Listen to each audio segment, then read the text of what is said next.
نحمدہ و نصلی علی رسولہ الکریم۔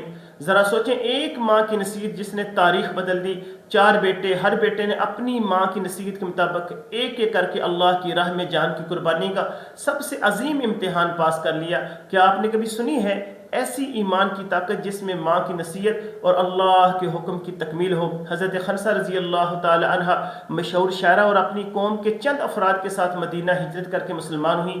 اہل علم کا کہنا ہے کہ کسی عورت نے ان سے بہتر شعر نہ کہا، نہ پہلے اور نہ بعد میں۔ 16 ہجری میں قادسیہ کی عظیم لڑائی ہوئی جس میں حضرت خنسہ رضی اللہ تعالی عنہ کے چاروں بیٹے شریک ہوئے۔ ایک دن حضرت خنسہ نے اپنے بیٹوں کو نصیحت کی، میرے بیٹو، تم اپنی خوشی سے مسلمان ہوئے ہو، اپنی خوشی سے ہجرت کی ہے، اس ذات کی قسم جس کے سوا کوئی معبود نہیں، جیسے تم ایک ماں کے پیٹ سے پیدا ہوئے ہو اسی طرح ایک باپ کی اولاد ہو، تمہاری شرافت محفوظ رکھی۔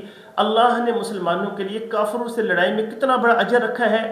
کل صبح اٹھ کر دشمن کے مقابلے میں اللہ سے مدد مانگو اور جنت میں عزت کے ساتھ داخل ہو جاؤ۔ بیٹوں نے اپنی ماں کی نصیحت پر عمل کیا، ایک ایک کر کے میدان میں گئے اور دشمن سے مقابلہ کرتے ہوئے سب شہید ہو گئے۔ جب حضرت خنسہ رضی اللہ تعالی عنہ کو چاروں بیٹوں کی شہادت کی خبر ملی، انہوں نے اللہ کا شکر ادا کیا، کہا مجھے امید ہے کہ اللہ کی رحمت کے سائے میں کل قیامت کے دن میں اپنے بیٹوں کے ساتھ ہوں گی۔ یہ واقعہ ہمیں سبق دیتا ہے کہ والدین کی نصیحت اور اطاعت میں ہماری کامیابی چھپی ہوئی ہے۔ والدین کی رضا میں اللہ کی رضا ہے۔ اللہ تعالی ہمیں والدین کی اطاعت و فرما برداری کرنے کی توفیق عطا فرمائے۔ السلام علیکم۔